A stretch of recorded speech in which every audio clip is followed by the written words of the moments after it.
Well, that's something that people had questions about going back to when President Trump was first elected because of his unorthodox approach to foreign policy and to relations with other countries.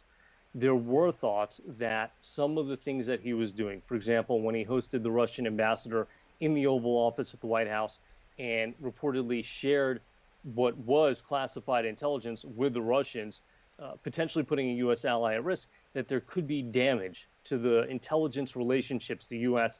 has with other countries, both close allies like Britain, Australia, NATO allies, and other allies, including Israel and other countries around the world with which the U.S. works sometimes very, very closely.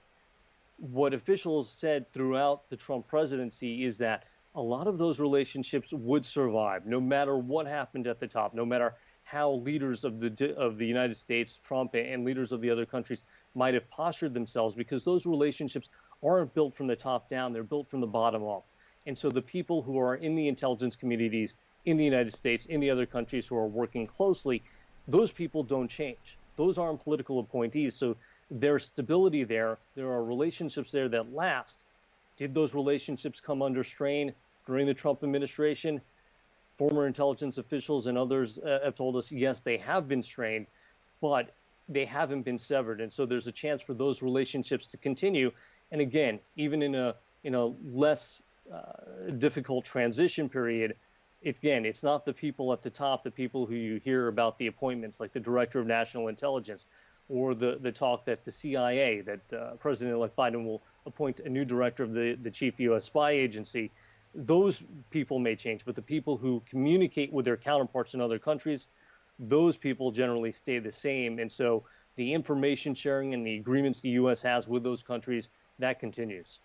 We now hear of the SolarWinds hack attack. What's the origin of these attacks, Jeff, and who's the target, and what's the goal? The SolarWinds hack first came to light early last month when a private cybersecurity firm called FireEye noticed that its systems had been hacked and announced that publicly. Later, it came to light and it was announced by SolarWinds and the U.S. intelligence community that the hack actually impacted about 18,000 customers, including 40 companies that did business with Microsoft.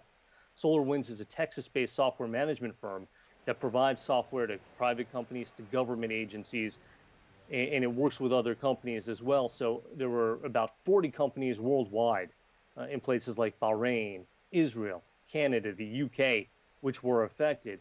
But the emphasis has been on the majority of the customers in the United States. And just this week, the U.S. intelligence community came out with a tentative attribution, formally saying that they suspect that this is a Russian operation designed as part of an ongoing Russian operation designed for espionage. That's designed to go into these computer systems to get information. It affected agencies including the Department of State, the Pentagon, Department of Homeland Security. The question is, though, how much information did they actually get, and what are they going to do with this information? That is stuff that intelligence officials are still looking into.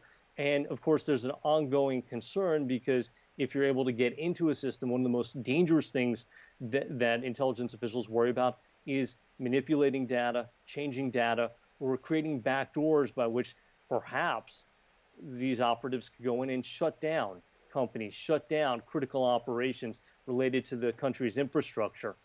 Are they going to do that? That would bring it to a new level. That would bring it to a level which some in the current administration, in the Biden administration, in Congress might consider an act of cyber war. We're not there yet, though, and intelligence officials say this is just good old-fashioned spying, but in cyberspace instead of, the old way where you had spies running into buildings trying to steal documents and stuff. Do we know if the U.S. has responded in terms of maybe raising concerns to the Russian government about this? We don't know if there's been any concerns raised yet directly with the Russian government. This week, in the statement put out by the Director of National Intelligence, the FBI, the agency that's part of Homeland Security, CISA, the Cybersecurity and Infrastructure Security Agency, which looks at safety in cyberspace and coordinates with both government agencies and private companies across the U.S. In their statement, the first thing that they do is that they called out Russia, saying they think it's likely an operation that originated for Russia. So in that way, they've already put Russia on notice. Often, though, what the United States does when it has to respond to an attack in cyberspace is it does it, but it doesn't say anything publicly because they don't want to reveal too much to whoever they're taking action against. And there's always a concern about how much this can escalate